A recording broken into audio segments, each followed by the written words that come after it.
You know, guys, I'm not even going to be mad. I'm not even going to be mad. Folks, what we got at WWE Fastlane 2018 was a decent show. And the outcome that we expected.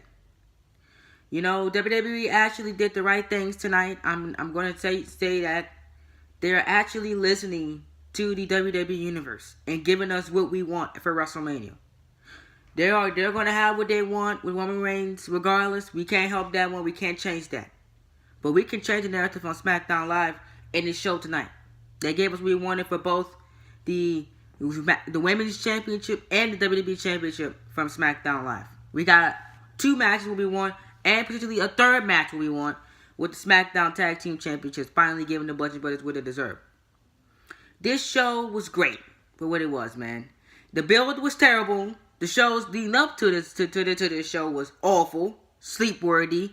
I recommend you don't go watch any of them. They were so bad. But this show was great. And it is leading up to WrestleMania 34, which WrestleMania build officially begins for SmackDown Live on Tuesday night this week. Tomorrow night, WrestleMania build begins. This show had everything I wanted it to have. It was perfect. I really enjoyed it. Really enjoyed this show. The only questions I have coming out of this show is, number one, what is these guys are going to be on at WrestleMania? John Cena will be fighting The Undertaker at WrestleMania. If not, he'll probably be fighting Rey Mysterio, as rumors circulating that he will. I'm 100% confirming that he's going to be fighting the Dead Man. He's probably going to come out of Monday Night Raw because he's a free agent, people.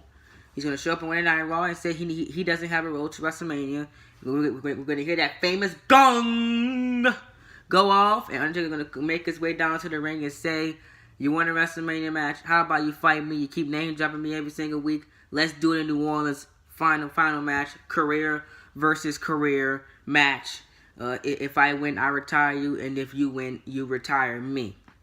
There you go. There you go. It's not that hard, people. It's going to happen, and it's going to happen tonight. I'm guaranteeing it. Dolph Ziggler. Now, I don't know what Dolph Ziggler is doing at WrestleMania 34. Ziggler, I really have no idea what he's going to be doing.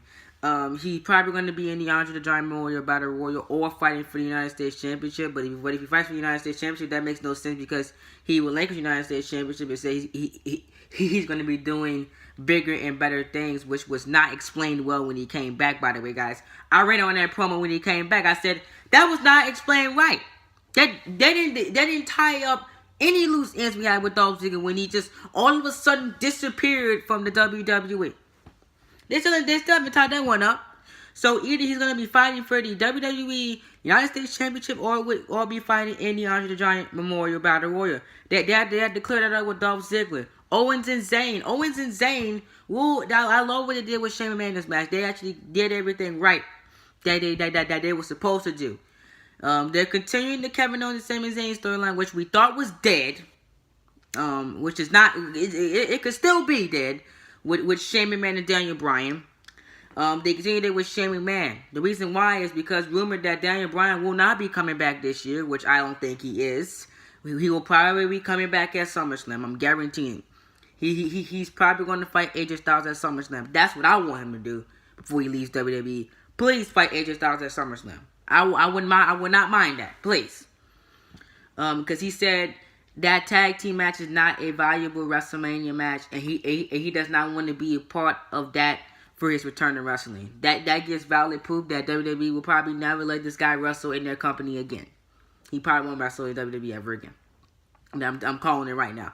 He probably will not wrestle in WWE ever again.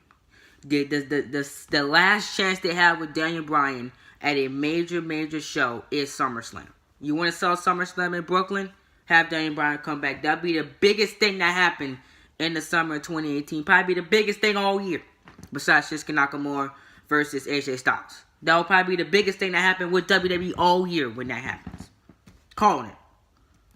So I love what they're doing. We're probably going to be getting a triple threat between Owens and Zayn and Shane McMahon. The reason why, people ask me why I say triple threat. It's because Sami Zayn and Kevin Owens were brawling during the six-pack challenge right before Shane McMahon pulled both of them out and cost them the WWE Championship. And Baron Corbin Baron Corbin, he has no direction. I have no idea what he's going to be doing. He's probably going to be either fighting for the United States or in the Andre the Giant Memorial Battle Royal, man. Baron Corbin looked very, very good here. They teased Corbin winning this matchup a lot. He almost won this match. I was very, very surprised what they did with Baron Corbin. I almost thought that they were going to give Baron Corbin his just due. If you guys watched my live reaction to the Fastlane main event, I went live last night. I watched the entire Fastlane main event from start to finish live, and I gave my comments on it, and I marked out when AJ Styles won, obviously, because he's AJ Styles and stuff like that. So, but Baron Corbin, they actually did something very, very special with Baron Corbin, and I commend WWE for doing that with Corbin. What about the rest of the show, man? We had a pre-show match that I'm telling you, nobody watched this matchup at all. Dillinger, Breezango won via pinfall. They beat Mojo Rawley. I think that's Mojo Rawley. Mojo Rawley, Chad Gable, and Shelton Benjamin. I didn't watch this match. I believe I was talking on the phone while this matchup was on. Yeah, I was on the phone when this match was on. I wasn't even watching the show. Then we had kick things off with Nakamura versus Rusev, man. This matchup was very, very great. I love what they did with Rusev Day here. They actually almost had Rusev Day defeat Shinsuke Nakamura, and people would probably wouldn't be mad at that. But at the same time, you can't pin your number one contender for the WWE Champion. He has to look strong heading into his WrestleMania matchup, and they did that. Nakamura wins with a Kinshasa to Rusev Day and beats him 1-2-3. I love what they did with Rusev here. They kept his momentum alive. I love everything that they're doing with Rusev right now. I would just really hope he gets that major push in 2018. I think that ladder match would serve Rusev a lot. If they do a ladder match, please put Rusev Day in there. Rusev Day could win. It could be Rusev Day every day in the United States with him being the United States Champion. Can you imagine that getting over in New Orleans? I'll be there live, man. Please. I will be chanting Rusev Day to the high heavens live in New Orleans, man. It'll be great. Then we got Bobby Roode taking on Randy Orton. This matchup started out a little bit slow because, again, Orton and Roode have never been in the ring one-on-one with each other. They're fooling each other out. But overall, this turned into a very, very decent match, and I really, really enjoyed the second half of this matchup. It started off a little slow. You guys go back and watch it because obviously, Bobby Roode and Randy Orton had never been in a matchup with each other, and obviously it was going to start out slow, but it picked up at the end, and I love what they're doing with Randy Orton RKOs, man.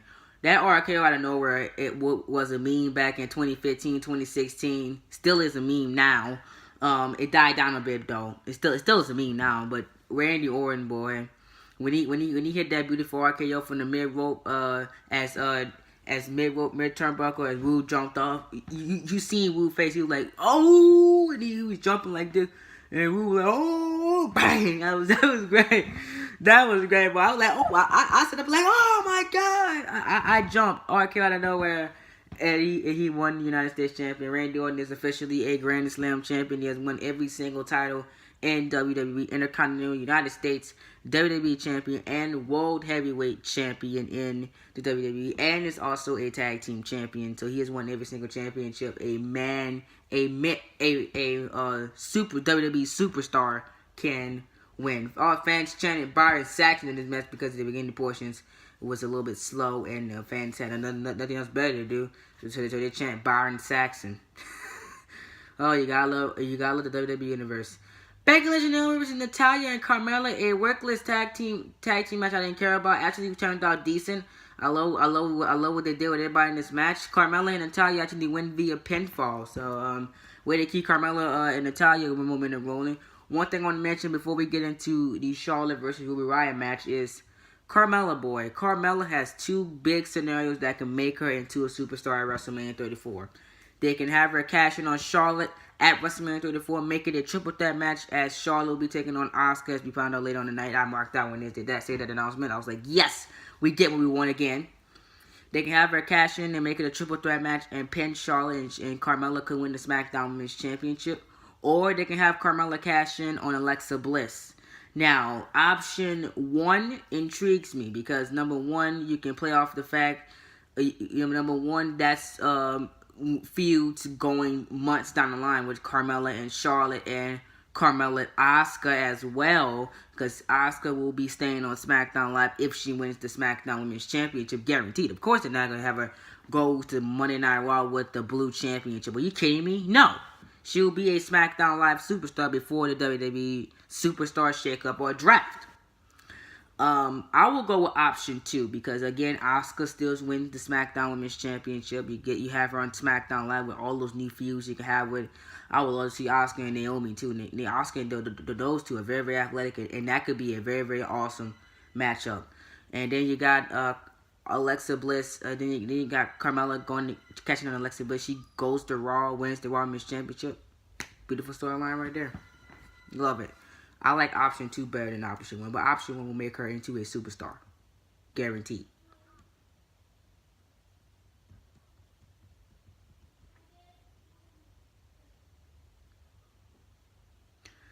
Alright, next match is the New Day, the Usos versus the New Day. This matchup ended in a no contest with the Usos retaining the WWE Tag Team SmackDown Tag Team Championship result because the Bludgeon Brothers interrupted and laid out everyone in sight. So, I love the outcome of this match. I really did because, you know, it sets up your WrestleMania match. I knew WWE did not want to pin the Usos and get the titles off of them because that would be foolish. And they also did not want to pin the New Day because the New Day was not on WrestleMania last year. Why would they have them not be on WrestleMania 2 years in a row? So this was an awesome contest. If they don't want a triple threat tag team match, which I think they will do, because the New Day got screwed, and the New Day got screwed out of their match, so they will want a SmackDown Tag Team Championship at WrestleMania, and also the Bludgeon Brothers will want one. But the Bludgeon Brothers are already there. They built up enough. They built up enough pride to go after build up enough momentum to go after the Usos on their own. So it makes sense for this to be a triple threat SmackDown Tag Team Championship match, and I will love that because I think, even though I think Bludgeon Brothers and Usos couldn't sell by themselves, adding a New Day in there makes it a little bit teeny unbelievable because WWE could give it to the Bludgeon Brothers, they could give it back to the New Day, or the Usos could retain in that result. So we'll see what happens with that one on SmackDown Live. Again, they could build towards these future prospects with that one. Charlotte versus Ruby Riott. Obviously, Ruby Riott when the Flair won this with the figure 8. Ruby Riott looked very, very good, and I can't wait to see what they do with Ruby Riott at the end with the on SmackDown Live.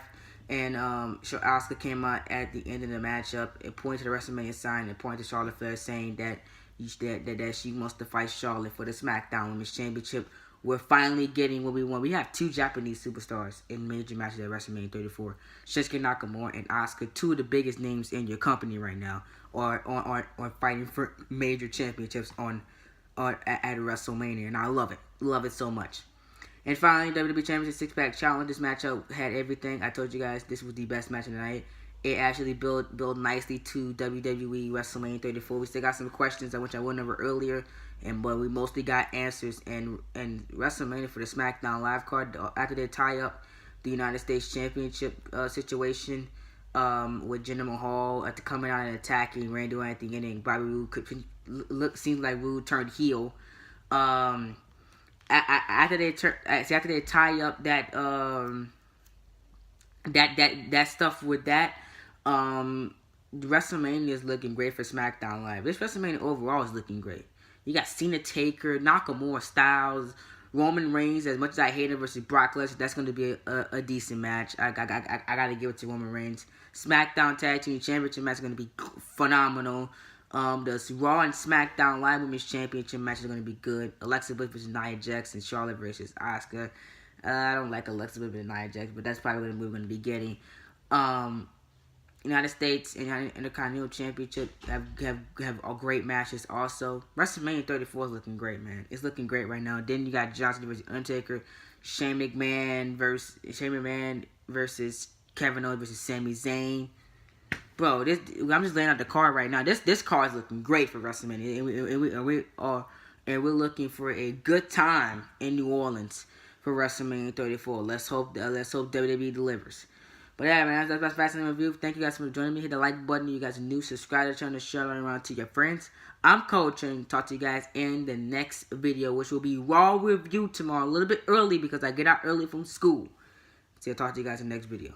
Peace. And see y'all for SmackDown Live tomorrow as well for Universe Mode. I'm out of here.